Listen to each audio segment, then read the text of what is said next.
Good evening. This is Men's Radio Station. I'm laughing because I was just drumming along. When you hear that, we have a countdown little theme tune, right?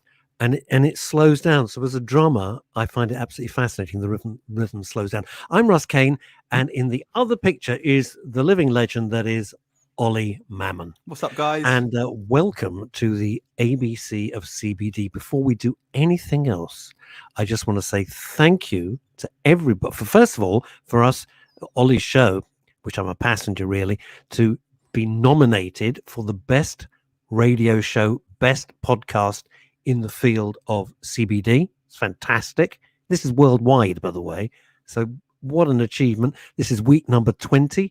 Ollie and I had no idea how this was going to go, so we're very, very excited. And an extra thank you to everyone who's voting for us. We should actually put how to vote up on. I'm going to deal with that when Ollie is chatting. But without further ado, as they say, over to, I call him a mixologist, but that's because I like cocktails, Ollie Mammon. What's up, guys? Welcome to episode 20. This is the first episode in our little block on growing cannabis in the UK and growing hemp in the UK. We're going to do like a 4-episode special now. We've got a few different UK-based farmers and UK-based license holders who are going to come on and discuss their involvement in the UK community.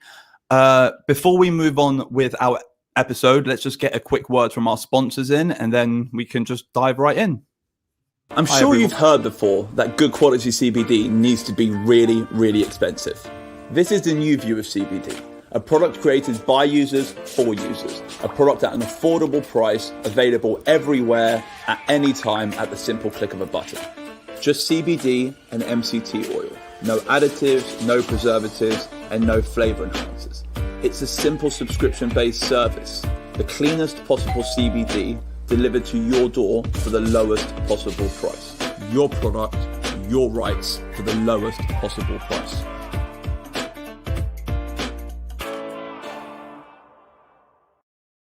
It's got to be the coolest advert. It's like the coolest. Every week it comes on, I go, that's so cool. Why don't I get bored of it? I should be saying that. I never get bored of it. I'm always like, I love it. Look at the little hot plate spinning. Apart from the bloke who's doing the talking, because he gets exactly on my nerves. That dude gets on my nerves. Let's say a few hellos before you kick off, Ollie. Lauren Lovejoy, it's a great name that. Hello to you. Stephen Marsh, thank you for this. Have voted for the ABC of CBD. You're both doing a great job. Thank you, Stephen. Really, really appreciate it. Okay, what's up, back Steve? to you. So like I was saying, this is our first episode looking at growing and cultivating cannabis in the UK. We actually have a great guest on today. His name's George Thomas. All right, George Thomas, he started a company called George Botanicals, which is now known as Good Body Botanicals, and the Sativa Wellness Group is the umbrella holding company. Now, this group is actually a really cool group. So they're very multifaceted. So they have testing facilities. They have a European-based grow, which grows hemp for CBD extraction purposes. They have an infusion house, so that they do stuff similar to what I do. They create products, and they have like a white label company. They also have a license to cultivate high THC cannabis. They have affiliations with UK-based universities, and the way they're set up is different from any other cannabis company in the UK. And the businesses they've got involved in are so vast and so spread across the industry. I mean, I've got to take my hat off to him. I mean, he's doing something incredible. Now, I basically just wanted to kind of put him in front of the camera, ask him a few questions, get more about the story, how he ended up doing what he's doing, because, you know, to be able to be involved in the CBD industry, to be able to have a high THC cultivation license, to be able to, you know, have a white label service, to be able to have farms in Europe, you know, you have to be relatively active and you have to have your mindset on a goal. And I feel like, you know, his idea on what he wants to achieve in this industry is, you know, something relatively pinnacle. It's a great direction he's heading, and I feel like we need to shine some light on it. So, you know, without further ado, and, you know, like basically to get the man on straight away, here's George Thomas. Hello, good evening, everyone. Pleasure to be on your show. Thank you very much, Ollie. Thank you so much for coming, man. By the way, I didn't tell George that this was going out live, so we're having. It's not really fair, but I mean, like, listen, I like putting people on the spot. Most of the time, you get the truth when you put someone on the spot. So yeah, welcome He to might the have fire changed his pit. jumper or something like that. We don't know. Yeah, I was going to say I would have worn my pink headphones as well, Ollie. Well, I like my one of- pink headphones. George, they're it's red. a worry. Every week for 20 weeks, I look at that and I go, what would Freud say? Anyway, moving on. Thank you so much for finding the time for joining us. Really appreciate it. Yeah, man. And What you're quick doing. quick hello to Veronica Curran and hi to Sen Monroe, all listening from around the world. Hello to Lee Durnford, to you as well. Okay, back to you, Ollie. Yeah, so first of all, thank you so much for coming on. I know you've got an extremely busy schedule. I know that you guys are absolutely manic, and the things you guys do are just incredible. So I wanted to kind of get to know you a bit more. I wanted our audience to get to know you a bit more, get to know Sativa Wellness Group a little bit more. You know, in terms of a UK-based company, there aren't many UK-based cannabis companies who are doing what you're doing, and or if any, there are no other UK-based cannabis companies who are as involved in different areas of the market as you guys are. And you know, like I said, from the cultivation of hemp for CBD and all the way through to the cultivation of cannabis for THC, you hold licenses, and you know you do both in a legal capacity. And I feel like it's pretty cool. I mean, I'll be honest with you. Honestly, all right, I'm really, really, really jealous. Okay, that's it. Okay, let's just break it down because it's going to come out eventually. Might as well come out right. I am so bloody jealous that you have either. Okay, you know what I mean? I would take either. I would take the field hemp. I've been trying to tell you this for a while. I know you. I know everyone tries to poach Ollie Mammon, but I'm too much of a free spirit, man. Like, trust me, you don't want me, George. You don't want me. Ask Russ. Ask Russ. It's never going to happen. You don't want this. I've had 20 weeks of this. Trust me, it ain't going to happen. We've got a lovely attic space that we can put you in, Ollie, potentially to rattle off all your wonderful ideas. What are you going to do? Tie me up like Jesse in the final series of Breaking Bad? You know what I mean? You've seen that, yeah? You're going to Jesse Pinkman me with the headphones. Nice. Yeah. I like it. No, but like I really am. That's basically the best way of saying it. Is I am jealous of the business which you've built around yourself. I think it's absolutely incredible. Don't get me wrong. After our discussion, I know that there are, what's the word? I'm not saying the word pitfalls because that's not the right word, but there are limitations to these licenses, but we're going to get into that anyway. And I just thought, listen, before I just tangent and basically give everyone the information which you're going to share, we might as well just start. Let's just start. Fine. So how did you get involved in this space? So like how long you've been involved in the cannabis space? Like when did this journey for George Botanicals, Good Body Botanicals, Sativa Investment Fund, when did it start? So roll back to 2017. I was in a previous business, a finance business, so completely disconnected from the cannabis market, and built that up and sold it in 2017. And then I was looking at other interesting avenues, you know, and going around the city looking at other different investments. UK cannabis kept on popping up, and it kept on popping up. I kept on sort of giving a bit of a blind eye, but anyway, so I was going around and I did quite a bit of traveling, got a place in Canada. So I spent quite a bit of time in there around Canada and just thought, actually, this cannabis UK thing might have some legs, you know. And people started talking about CBD and I was like, what on earth is CBD? Anyway, so I did a bit of research. I looked into it and I obviously, contacted a lot of the people that we knew out in Canada as to what was going on with that market, which was obviously predominantly recreational based. And no one, although CBD is, a very prominent cannabinoid, it wasn't obviously the headline cannabinoid that people were really getting into. Especially 4 years ago. 4 years ago, you know, CBD was a new cannabinoid. You know, like Charlotte's Web was, basically founded 4 years ago, 5 years ago. So, I mean, if you think about it, it's like when you were first looking to get involved in cannabis, the CBD world was still in its like prime infancy globally, not even this territory. Anyway, so we looked at potential investments to put some money into, and one of them was quite interesting. It was a CBD brand and manufacturer that was looking to engage and attract investment from around the UK and abroad. And having met the gentleman and having seen some of the operations, and then getting back here to our office and our farm that we have here, I thought, there's no reason why we probably couldn't do this ourselves. So from there, we recruited a scientist. And then we raised a couple of £1 million, mostly from private investors. Let me just cut in quickly, because this is quite important. Do you come from a finance world? Because you come from a finance world. So I kind of want to get into your mind a little bit. I want our audience to get into your mind. So you come from a finance world where basically it's all computers and all clicks, okay? And you're just basically sitting there emailing, clicking, communicating, phone calling, emailing, clicking, all right? And then you go away and you've sold your business. You're sitting on capital and you're like, I want to do something with my capital. So you're looking as an investor. I'm going to put my money here and I'm going to put my money there and I'm going to try and do something with it. And then you get a light bulb moment, okay, or a grow light moment. You get a grow light moment, okay, a nice Gavita 2,400 watt light bulb. I'm so lost, everybody. I have no idea what this gag is. And it's a light bulb joke. It's a growing light bulb joke. Sorry. Anyway, so basically, so you get this moment, and then you're like, I want to do it myself. But it's not as simple as I want to invest in and I want to do. As in, like, there must have been like something in the middle, like I'm missing a trick, or I reckon I could do it better than them, or something. I skipped a few steps there. Initially, we set up a website, and our previous business was called George Banco because it was sort of a play on the banking term. And then I thought, actually, why not stick with the theme of George, naming the business after myself. So I went for George Botanicals to sort of play on, actually, don't call it anything cannabis, don't call it weed, don't call it CBD. So went for botanicals, set up a small website, started leveraging some of the commercial units that we had here, got in a scientist, started mixing up some of our own CBD, putting it onto sale, selling it through a basic Shopify website, and it started to gain some traction. And then as we were sort of proving the model that there was an interest here in the UK, started looking at actually what are the other potential routes to this market. And having done traveling around the Netherlands, general Europe, Australia, Canada, and the States, what we saw, a lot of the bottleneck, especially in the States and Canada, was testing. As getting your products to market required very in-depth testing. So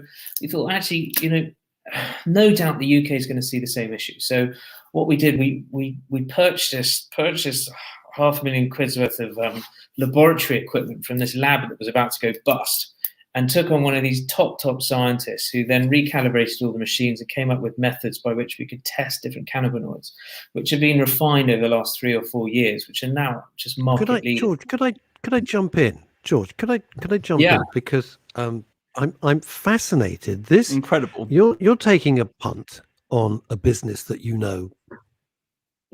kind of the square root of nothing about. You're just thinking what CBD, etc. And yet what is dazzling me is you say, then we raised £500,000, then we raised and it's like, wow. How? Well, yes, I probably sound quite nonchalant about the whole process, but in reality, it's great if you can raise £500 these days. People are going, "You're a genius." So your figures are extraordinary. A lot of fundraising is like with anything. You need to obviously pick something that is hot on topic and hot on trend, because it's not just about projecting what your future revenues would be. It's about selling a story. If you want to take a potential investor on a journey, you need to take them from actually put in your pound now and what will that pound look like based on these potential series of events which may occur, as opposed to put in your pound and times it by this algorithm and we'll get £3. That isn't really how it works with any of the businesses that I've been involved with. And the cannabis, although I might sound quite blasé about raising the capital, it was a slog, and we used some of the top consultants in the different areas of the markets surrounding cannabis to help assist with putting different strategies, models, and formulas in place. When you approach these experts, because this is where I'm really fascinated on the business end of it, just for a second. When you approach the experts, did some of them say, "We're not getting into drugs," or did they go, "Yeah, we get this, we understand, this has really got legs"? What was their initial reaction? Well, we were riding on a lot of the success and markets that were blooming outside of the UK, and CBD at the time, and still somewhat to this day, was never really recognized as a drug, as a wellness product in the UK. And it fell into this sort of grey area, which the government didn't care about. And the food standards regulation, they didn't really understand what it was. And then the police... It's a brand new compound, isn't it? It's a brand new compound, which no one had ever heard of before. And, I'm not saying it's a made-up industry, but we have created the industry. Do you know what I mean? So Well, you George guys are basically, pioneers. but George is a particularly, pioneer. You guys are No, well, I just both like of you, making that's the thing. products.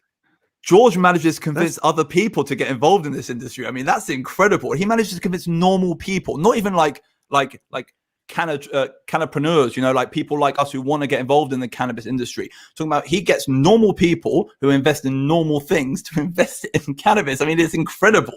It's incredible. It's actually incredible. And sorry, carry on. Sorry, but George has got an honest I love face. But that's why, Ollie. George has got a completely honest.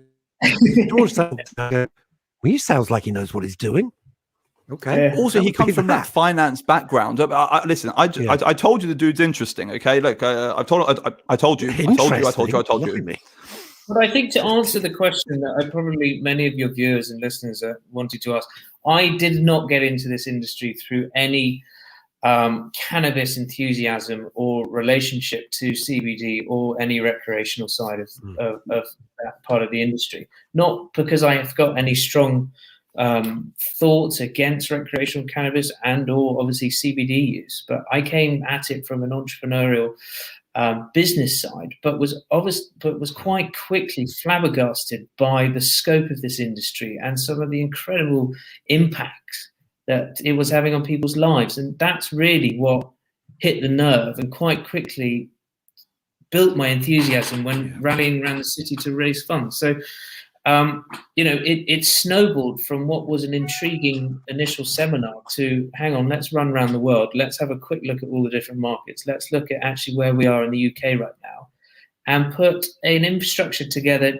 to hit every string on that bow. And so we've got, we started with a basic website selling CBD. We then had a laboratory called Phytovista. I think we tested most of the cannabis brands or CBD brands out there. I have to second that. Phytovista is our go-to testing facility. They are also, I'll be honest with you, probably the most accurate testing facility in the UK. They're the only testing facility which will admit when they've tested something wrong, which no other testing facility will do, which is kind of incredible because, for a scientist... Ollie, again, acting as every man, when they've tested something wrong, do you mean that it didn't work out or they made No, a so for example, as a manufacturer... As a manufacturer, we can always challenge something. Now, so the whole idea is we had an issue. We created a product. It's a CBD infused product, and it also has turmeric inside of it. I'm 99% sure this happened with Phytovista because we sent it off to 4 or 5 different testing facilities. Now, when you run turmeric through a matrix which is uncalibrated, it can show up as THCV. Okay, THCV is a banned cannabinoid. So what happens is we send off this product. It comes back as having an illegal amount of this cannabinoid. We say that's impossible. They then, Phytovista is the only lab which did it, which recalibrated their matrix to remove turmeric from the equation, retested it to prove that mathematical accuracy, and to reprove that it's not an illegal product. And I am not, I can't get in trouble. So to be honest with you, as a manufacturer, they've always stood behind us, and we really appreciate it. It's nice knowing full well that my accuracy can be validated. Yeah. There we go. Dyslexia, don't judge me. So basically, let me carry on. So you kind of answered the second question yourself, which was, what was your first interaction of cannabis? Because it's interesting because you're not recreational, medicinal, or therapeutic user, but you've already answered that, which is awesome.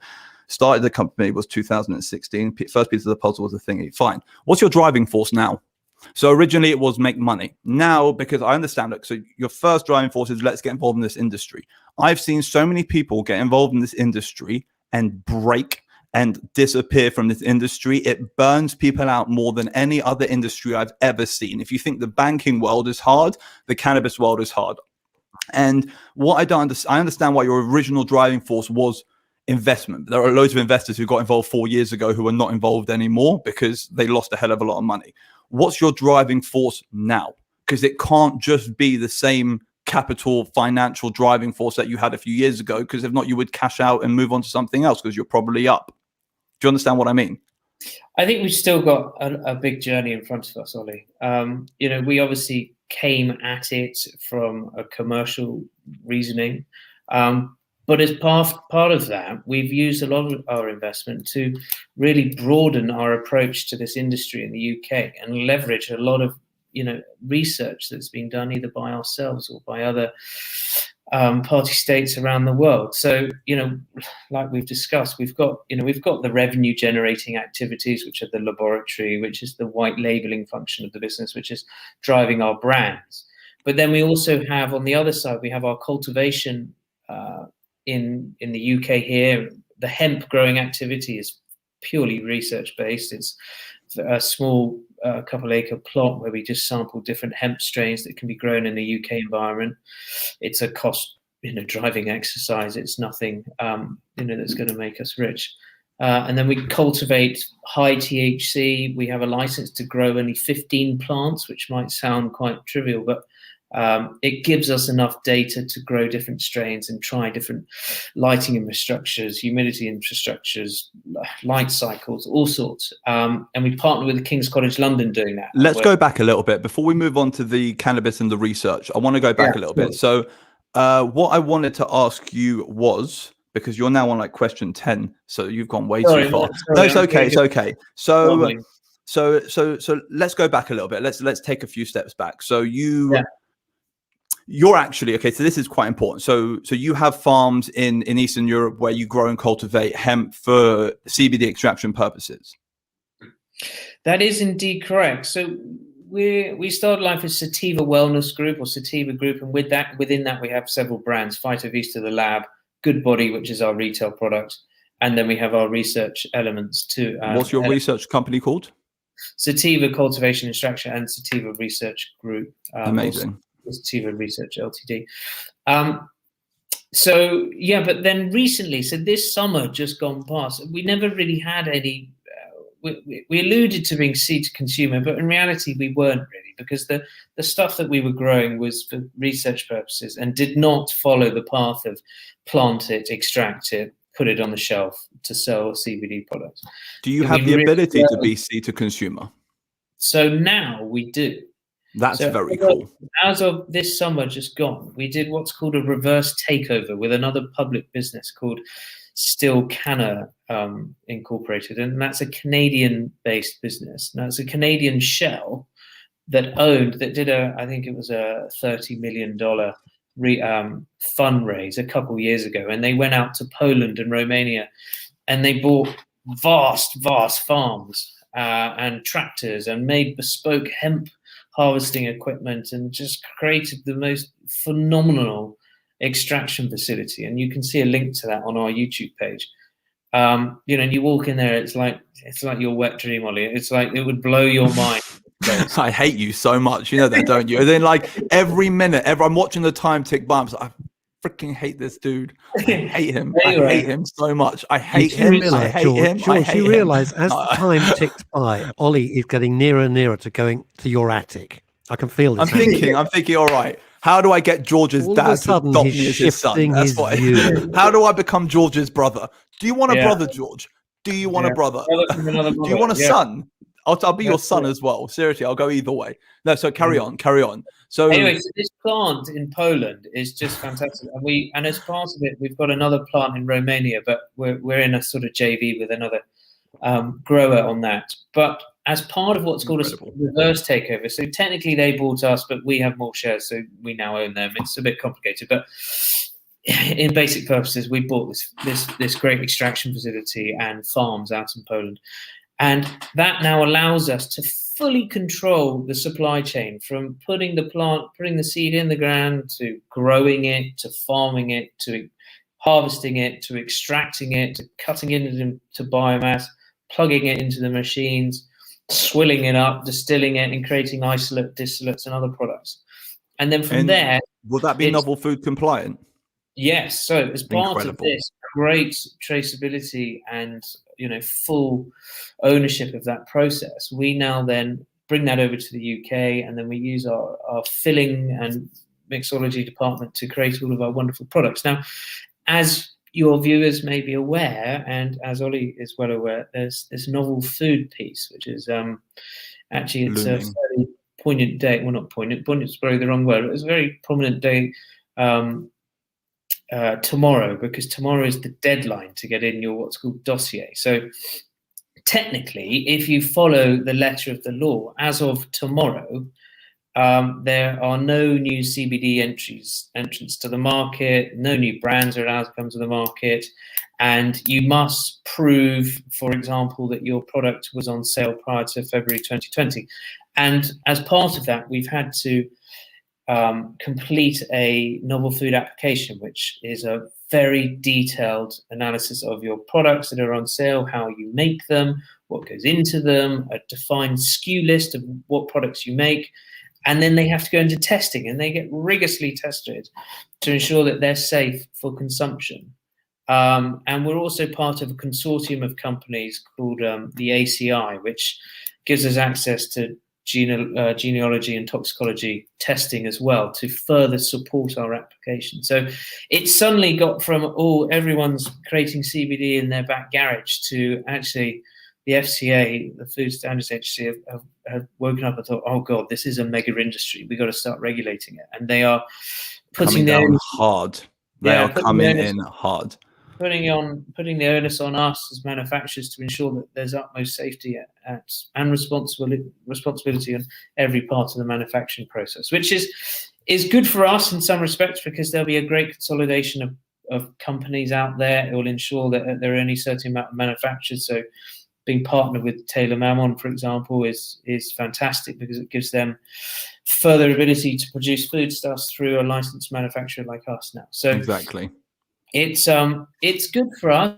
It's an extremely expensive exercise. It's a little bit like chia seeds. No one really realized, but chia seeds, which you put on your salad, those foods. So a novel food is technically a food that was not in existence before 1997. So, Russ, if you found some wonderful food underneath your house, like Russ's magic sort of carrots or something, and they were not ever consumed prior to 1997, you would have to do what's called a novel food application to prove that that is safe to sell on the UK market or the European market. So, and you would have to spend hundreds of thousands of pounds getting it tested.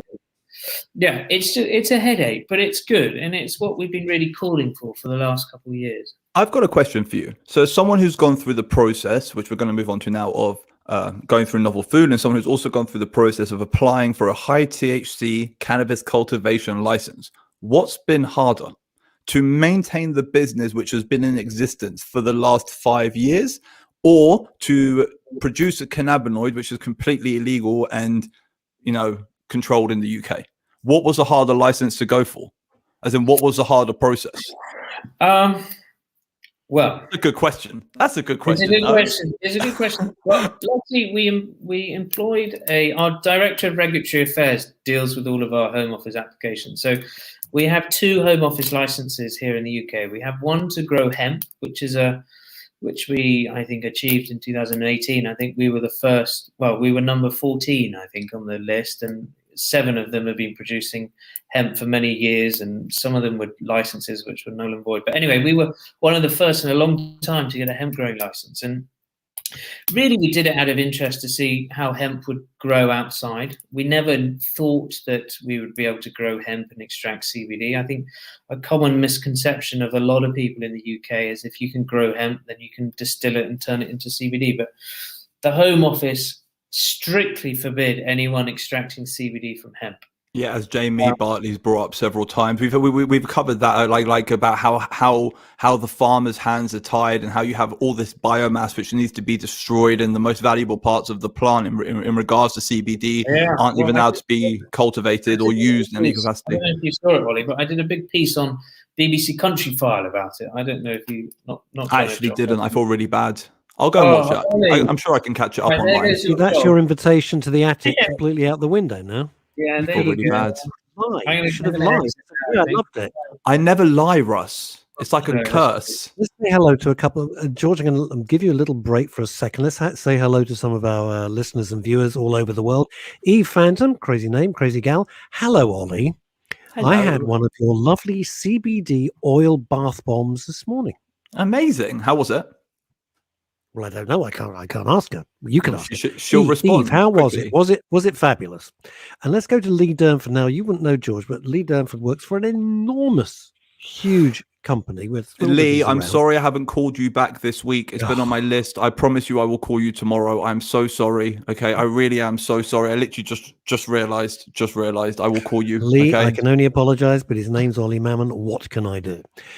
This is about you, George, and Lee. By the way, the company he's with is gigantic and hugely reputable. It's great what George has done with his vision. To raise funding for any project takes a lot of time and convincing. Tell me about it, Lee. Must have done a lot of homework, and there must be an amazing market for it, probably based on historic sales around the globe. Mixed with sales projections and percentage return, you have a winning sales pitch. And trust me, if Lee Durnford says that, George, that is praise indeed. And E Phantom has come back. Fabulous. I've been chilled all day. Amazing. Shut the window then, because it's freezing outside. Eve. What's the matter with you? Right. Amazing. George, amazing. back to you. Tell you the truth, I lost my train of thought. Fine. So this is what I want to do. So you know what? Forget my last question. I was talking about what was harder to apply for novel food or to apply for a high THC cannabis. I'll give you a quick overview on applying for these licenses. It takes time, A, to fill out the application, and B, with the general time that it takes to process at the Home Office. You need to put the right person onto the application to get it right first time. Otherwise, if you get it wrong the first time, you just kick the can down the road a little bit, and it takes another 3 months. So create a visual for us. So when did you start your process of applying for a THC cultivation license? Okay, so we did a big fundraise we listed our business. We were one of the first publicly listed cannabis stocks in the UK, and we listed on a small exchange called the Next Exchange, which is now known as Aqueous.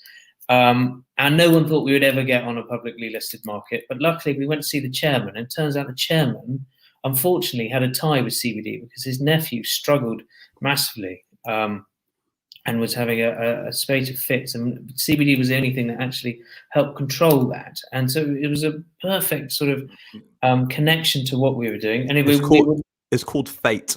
Yeah. Anyway, we welcomed them to this exchange, and we raised the money. And with the money that we raised, we decided to create a top secret THC grow facility with no license or anything, but not growing. But we decided to get ahead because we knew that we would get a visit. So you put in the application, they review it, and they come for a visit pretty much immediately. Obviously, there's no point putting in the application until you've got the premise. So we went ahead and we spent a lot of money building this top secret underground facility on our farm in can't tell you where. So talk us through this facility, what it looks like. You can't tell us where it is, but you say top secret. It's not a garage, okay? You know, like it's not a top secret garage which no one knows about at the back of. You know what I mean? Like the thing is like we're on like a fortress, right? Yeah. So we're on a farm, and it is a lead. Well, it's a heavily fortified lead lined room, large room, and it's got every bell and whistle you could ever imagine in there, Ollie, including hydroponic systems, germination room, flowering room, small distilling room, an extraction facility. There are lasers, there are vibration sensors on the walls. There is a direct link to the Home Office with CCTV cameras. There's night vision cameras. There's burrowing. Should anyone try and burrow under the place, we've got cameras. Like anti-vibrational signals. Yeah. So like the machine gun turrets on the side of the car. It sounds like Scarface, no? It does not sound like Tony Montana, you know? Yeah, it is. And, there's 24/7 It's incredible. It's incredible. I told you I'm jealous, okay? I told you. The first thing I said is I'm jealous, all right? It's very important here. Everyone knows this. So carry on, George. I'm so sorry. Anyway, so we put in the Home Office license. Our Director of Regulatory Affairs put that together, Dr. Nick Hallerman, and we had a visit. They went back, they evaluated their findings. They came back with a list of suggestions that we should do to improve the facility, which we took on board. And then it took about a whole year, maybe a year and a half to get the license. That's how long it took. We were paying the cash out the door to invest in the property. And then it was about a year and a half. And meanwhile, we never built this property, this research facility, obviously, to make money. So it was a large cash injection at the start with the view of achieving research, which would hopefully further drive our core values of the business.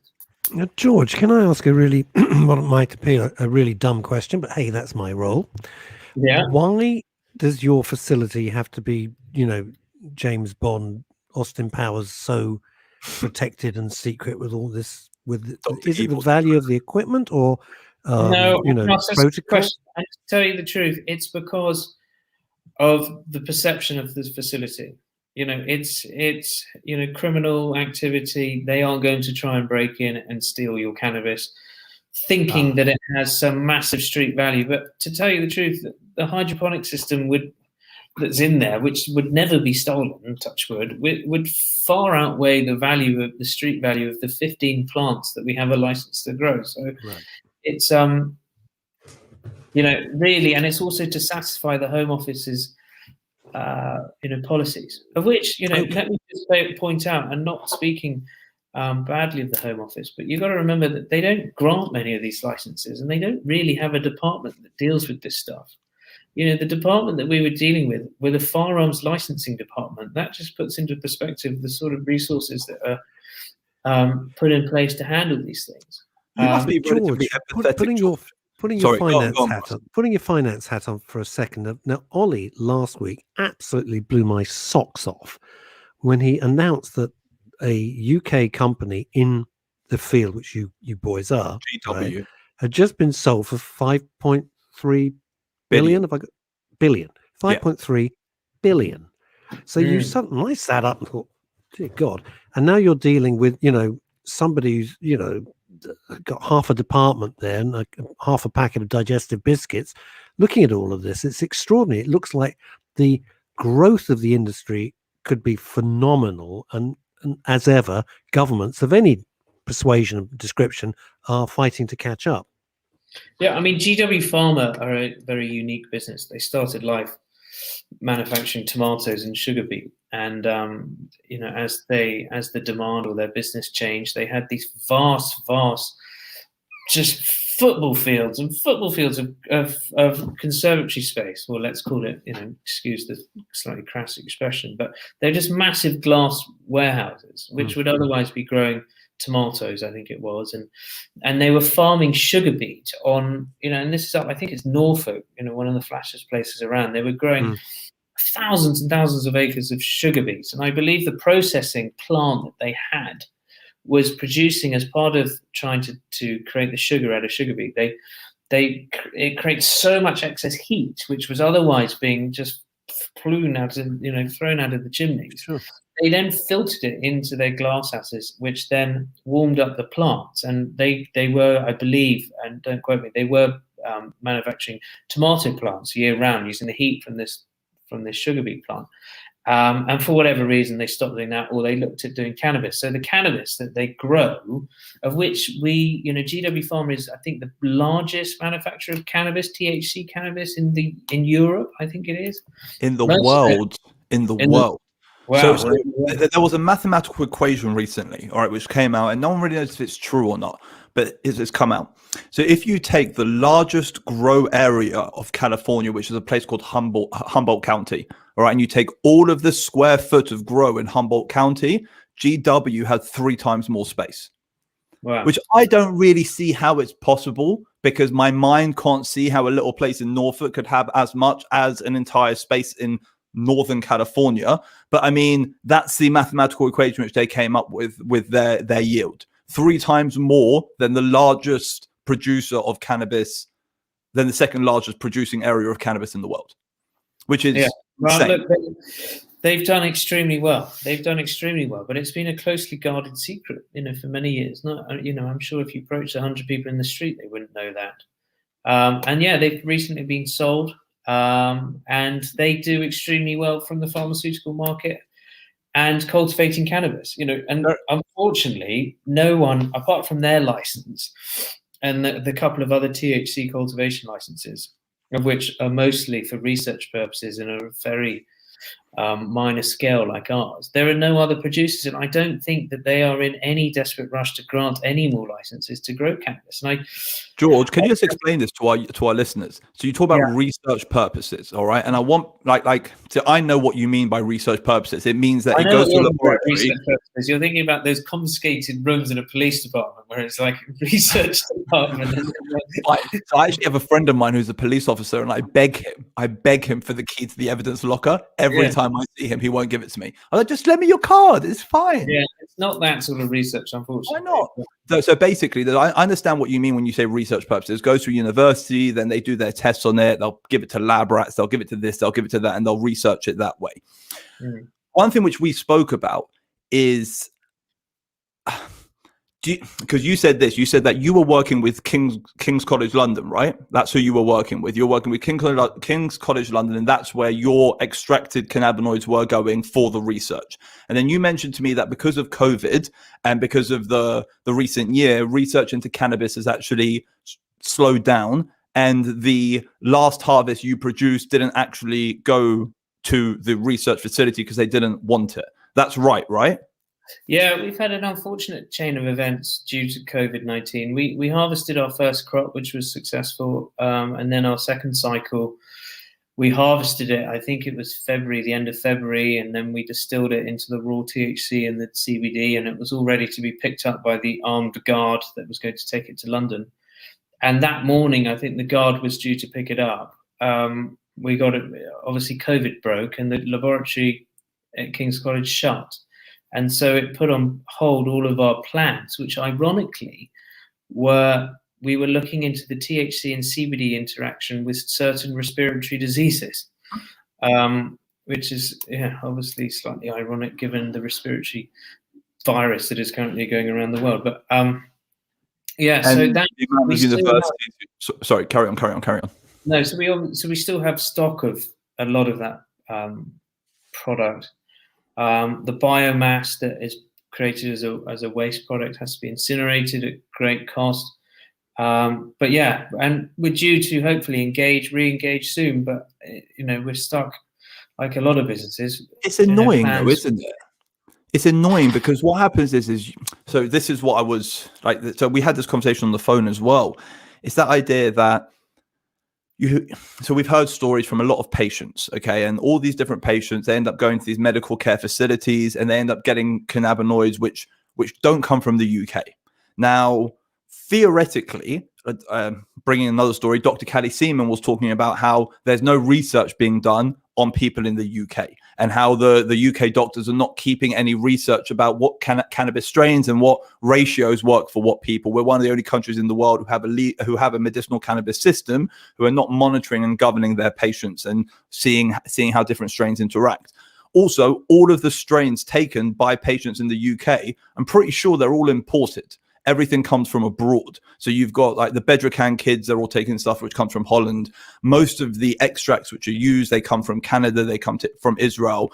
And I'm just curious as to why the government doesn't put A and B together of we have people who have these licenses for research purposes. We have universities who are using our budgets, which we give them to purchase cannabinoids, which they could be getting for free from these companies, which we have producing cannabinoids for research purposes, and why the two aren't linked together. And do you ever find that maybe, like, once again, I understand you must have a lot of empathy for the law, because when you work very closely with someone, you start to understand why their hands are also tied. And Jenny, who works in the Home Office, doesn't have any control over the actual cannabis laws. All she can do is communicate with you. By the way, I actually don't know Jenny at the Home Office. I've just made that up. It was an example in case Jenny does get in trouble. I do apologize. I don't know her. All right. But I'm saying Jenny at the Home Office, or George at the Home Office, might turn around and say, my hands are tied. I can only, follow the rules. I can't tell you what to do with your product. But there is a governance which seems to be, there's powers above them.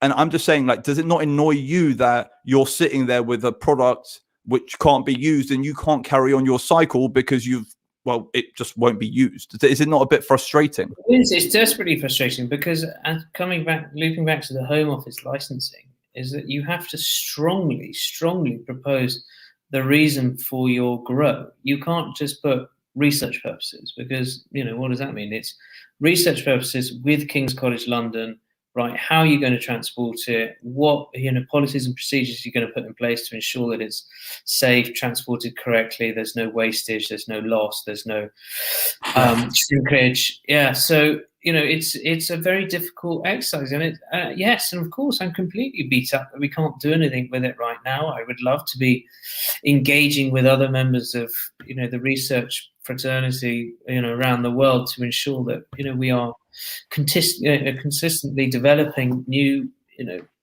frontline products. But it's challenging. Now, the question here from Lee Durnford, to you, George. Why not sell your biomass to my eyesight EFW plants? So our biomass, we're not allowed. Just looping back to my question, my answer about the Home Office, you've got to strictly dictate what you're going to do with the plant. You're so it's not research purposes. And hey ho, right, we're going to sell it to Joe Blogg's research group, and then we're going to do this university and that university. It's right. This is your license. This is what you can do. Show me your records every year. So what happens if you end up donating, let's say the stock you have at the moment, if you were to donate it to Project 21, Professor Nutt, the person who supplies the medicine to Philip Anthony Bevington, if you were to donate that to that cause for that research project, could you get your license revoked because it's gone somewhere? We'd be in breach of the license that we've signed up to. Even though it's going to research? I'm sure it wouldn't be if they had a THC handling license. I don't think it would be a criminal problem, criminal act, but we would definitely lose your license. We would lose our license. Yeah. If we were to give it to someone who didn't have a THC handling license, then it's obviously a criminal offense as well. It's incredible because also over the last year, Lee Durnford just said, this is interesting, EFW, and he would know, is energy from waste. For those that were wondering, I was wondering what to ask. Energy from waste. This is the irony, George. This is the irony that, we're all wandering around like good little citizens, putting your paper in one and your tins in another and all this nonsense. And there you are. You could actually make a big difference. Not allowed. But the thing is, no, hold on. He is making a big difference. He is making a for 5 or 10 years. We are slowly making inroads, and things are changing. But there's just no government support because there's no department to deal with it because there's no funding. But I tell you what, with this bloody coronavirus thing, the next thing that they're going to be doing is looking for the next pot of tax revenue. And what do you think they'll look at? Is recreational cannabis and opening the door further for medicinal cannabis. Boris, who's pro-cannabis, he will be thinking, where am I next going to drive my next £1 billion worth of tax? There's more than £1 billion worth of tax, though. If you take into account all of the medicines, just these epileptic kids are on, I mean, you're talking about £400 a child a week. I mean, it's insane amounts of money. I'm not saying it's right, but that's what they're currently paying. And if that product or a derivative could be supplied to the UK population, why wouldn't they rather buy it in the UK? And it's just little things that I know we're not going to get there overnight. But I mean, people like George who have gone through the process legitimately to kind of create a service which can actually work with this world, who's then being restricted. It just, once again, it makes me think, what's the point? What's the point of holding his hands tied? I understand the governance and I understand the rules in place and I understand, you have to be seen to be doing things properly. But then there needs to be on the other side, well, he's working, let's use it. That's the logical thing to do. You give someone a license to then make money off the fact that person's got a license. It just confuses me, really confuses me. Sorry. We've been talking about this. I've been talking about this for years, that the honest fact is, of course, if it sounds terrible, but it's true. The NHS couldn't survive, actually, without the sale of cigarettes. The most ridiculous sentence you'll ever hear come out of my mouth. If it wasn't for all the tax revenue on the tobacco products, they would be in even worse situation than they are now. So it's going to become increasingly tempting to, I'm going to use the word legitimize, please don't take offense, but legitimize much more of the area that you guys do and bring it under the aegis of the NHS, and make it more sensible and make it less scary, and they will derive tax benefits. That this is undoubtedly what will finally be the push through. I don't think it needs to be NHS. I think you can leave it private. It sounds really mental, and loads of people are going to hate me because everyone should be getting their medicine on the NHS because that's what we have. No, I don't mean it like that. What I mean is they could utilize some. Sorry, Ollie, go on. No, because what I'm saying is there's got to be a. I understand that everyone wants to get their meds for free. All right, I understand that, but access is more important than it being free, is, and having the ability just to get it, whether it costs you or not, but having that access to it is more important than having access to it for free. It's the first stage. And I just feel like these licenses are being given. There's no reason why George couldn't produce 400 plants as opposed to 50. And how big's your facility? It's not that big. It's probably 1,000 square feet. 1,000 square feet. But theoretically, if you had to up it or build a second facility, it is possible. It is feasible. Yeah, I forgot to tell you, but at the start of our journey, we were trying to raise £14.5 million to build a massive glass house not to rival GW Pharma, but to give us a sufficient cultivation crop to make money out of. And we embarked on the journey of doing that fundraise, and we were nearly there. But as we were patrolling through this process and slowly navigating through the pitfalls not the pitfalls, but just generally understanding the dynamic of the industry, the price of biomass was just coming down and down and down and down.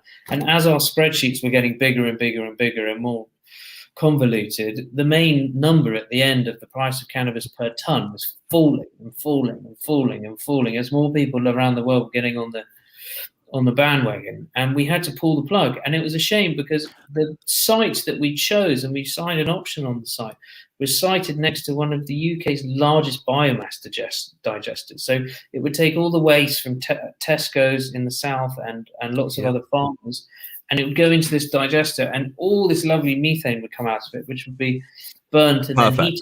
We had free heat, free electric, and we still couldn't get the numbers to work. And that is because the UK, instead of putting it under glass, it had to be sort of half glass, half light, and then it just all became so expensive. And cannabis in general has come down dramatically in price. I mean, on a global scale. So, for example, you look at the American market.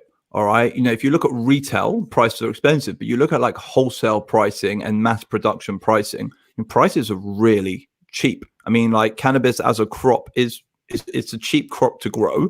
It's actually a relatively effortless crop to grow. And unless you're growing something very special with like almost a proven track record, cannabis is not an expensive crop. Now, when you start dealing with extracts, it's even cheaper because what happens is a crop doesn't have to be a good crop in order to get a solid extract out of it, that you can get extracts out of any cannabis plants, and it's an interesting market because I agree with George. The prices started really high. Like when we started in 2016, 2017, the price of CBD was like 50,000 a kilo. Now it's like 2. Do you know what I mean? It's a massive drop. It's cheaper than that even. When we first started, it was 50 grand a kilo for CBD, and now it's like under 2. Well, and THC in America, I've heard my brother used to live out in America. He was a farmer and extractor out there. When he was in America 5-6 years ago, cannabis was about, call it 10 grand a kilo, $10,000 a kilo, maybe a bit less. Now it's something like 4. Do you know what I mean? Prices have just come right down, and it happens like in every market around the world now. What will happen is, as soon as the UK legalizes, prices will come down for patients. It's like we have the most competitive cannabinoid market on the planet. If you look at CBD product price in the UK compared to anywhere else in the world, we're the cheapest, which means that if anyone's going to make cannabis medications affordable for the end users, England's the place which is going to do that for its end users. No other country is going to do that for us. And, from the stories we've heard and the fact that licenses are even given, like we have living proof here that licenses are given for the cultivation of cannabis.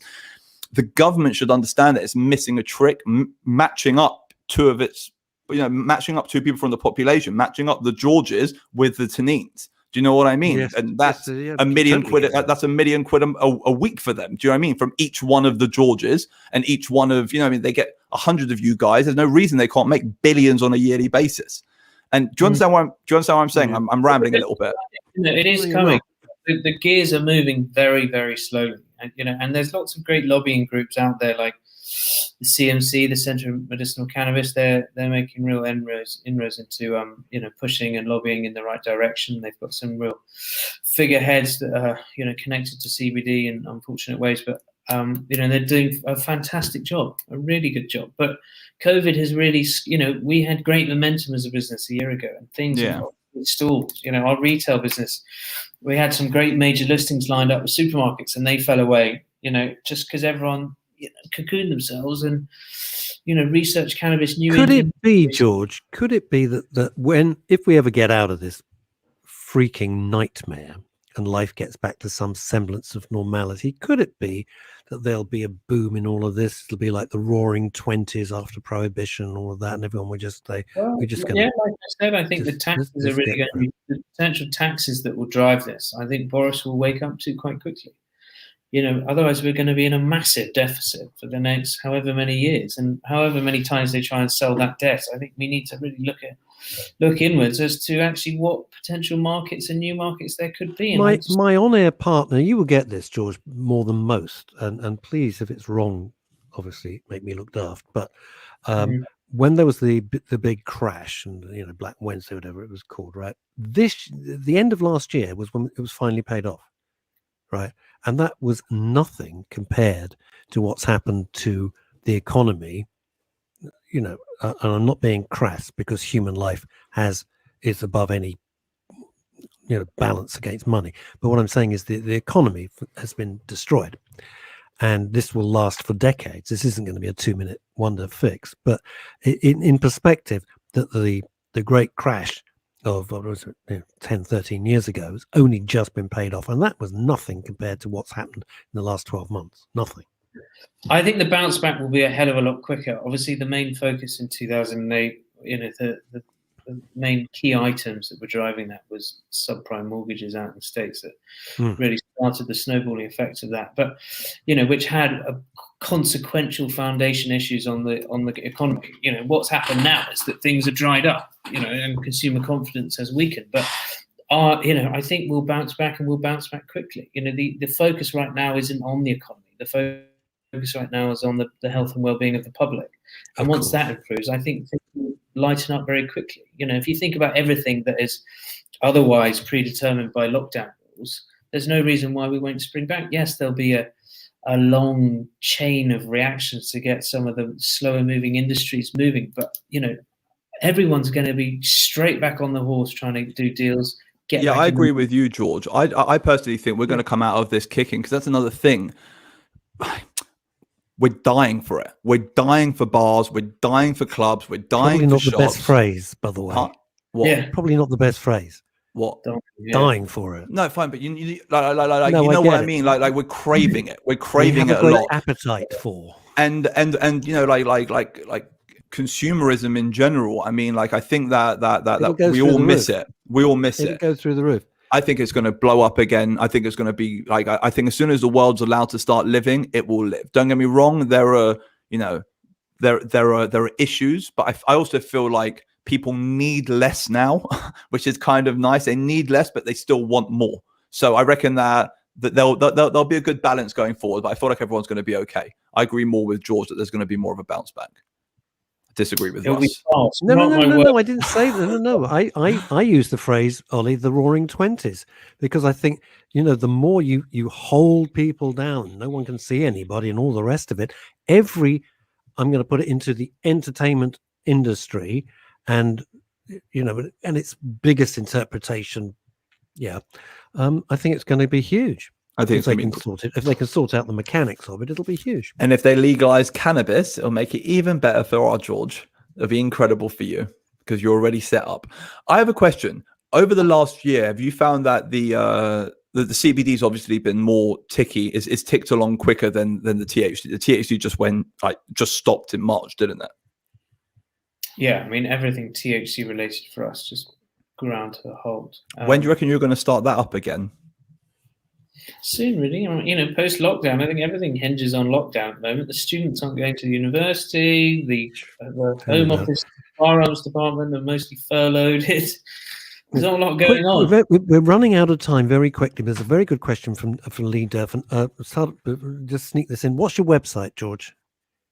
How do people get hold So of you? the parent website is sativawellnessgroup.com. Could you spell that just to be pedantic? I'm so sorry. Yes, Sativa, so SATIVA, wellnessgroup.com. Right. Okay. If you misspell it in Google, it will come up right. Yeah, and Lee's just not understanding. He says they why they can't let you burn your waste. Anyway, he says it's been a great discussion, and I have to totally and utterly agree. I think it's important for people like George to be involved in our industry. Completely. I mean, there are so many there are so many green behind the ear hippies. I mean, I think it's important to have someone who's in it from a purely get shit done perspective. And I just want to say, look, man, honor to have you on, and I can't wait to see what you guys accomplish in the coming future. And as soon as I can visit your playroom, I really want to. Yeah, and then put them up in the attic. That's it for this week. See you next week. Bye. God bless you guys. Thank you very much for having me.